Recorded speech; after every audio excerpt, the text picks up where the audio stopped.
chers étudiants.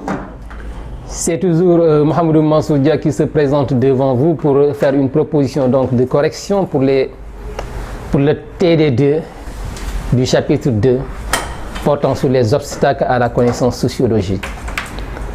Pour les TD2, je pense qu'il n'y avait que 4 questions qui ont été posées. La première a été qu'entend-on par obstacle épistémologique? La seconde question, c'était, en vous appuyant sur Francis Bacon, rappeler et expliquer les types d'obstacles à la connaissance scientifique.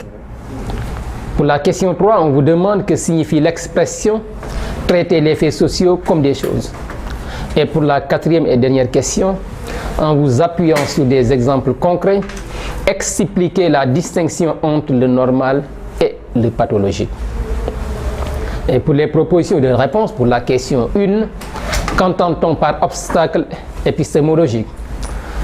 La réponse proposée est: l'obstacle épistémologique est un concept créé par Gaston Bachelard dans son ouvrage intitulé La formation de l'esprit scientifique. Il, ça renvoie à l'obstacle épistémologique, désigne ce qui se place entre le désir de connaître du scientifique et l'objet qu'il étudie, c'est-à-dire les soubassements inconscients qui conduisent l'esprit du chercheur à mal interpréter les faits et à commettre des erreurs dans le domaine des sciences. On peut citer un exemple d'obstacle à la connaissance sociologique ou bien les obstacles donnés par Francis Bacon. Lui, il considère les idoles comme étant des obstacles à la connaissance sociologique. Parmi ces obstacles, on peut aussi mentionner les prénotions. On peut mentionner les croyances religieuses. On peut mentionner l'idéologie. On peut mentionner tout ce que Karl Marx appelait par superstructure, c'est-à-dire l'ensemble des idées. Les idées constituent en quelque sorte un obstacle à la connaissance scientifique.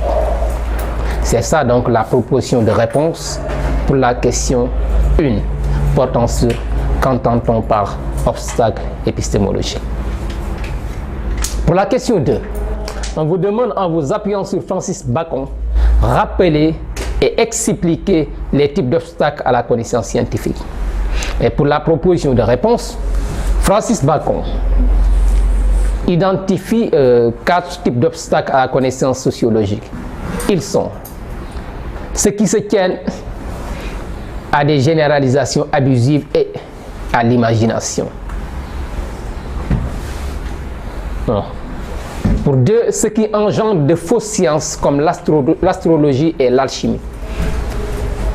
3, ce qui tiennent à des notions creuses ou confuses telles que l'innovation du hasard. 4, ce qui renvoie au prestige de certains auteurs dont on ne discute pas les conceptions.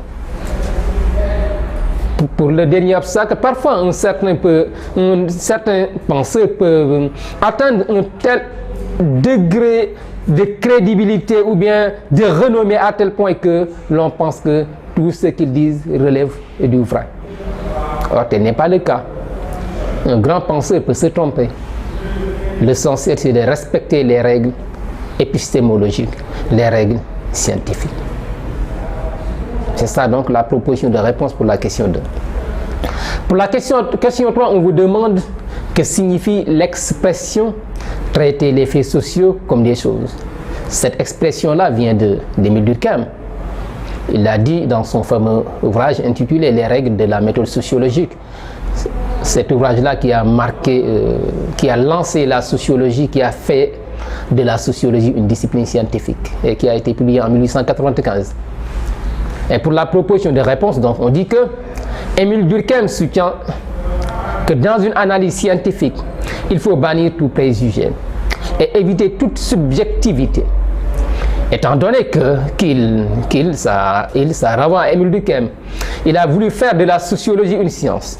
Il prône que les faits sociaux soient traités d'une manière scientifique, sans état d'âme, sans préjugés, sans aucune subjectivité, du dehors, comme s'il s'agissait des choses.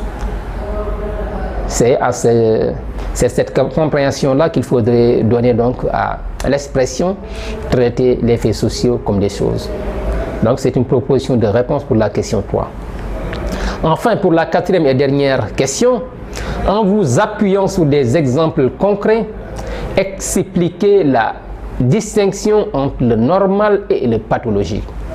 Et pour la proposition de réponse, nous disons que la notion de normalité ou bien de normal se réfère à l'état de ce qui est général, à ce qui est au-dessus de la moyenne, à ce qui est adopté et accepté par la majorité des membres d'une société.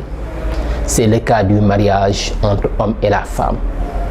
C'est le cas du respect des parents.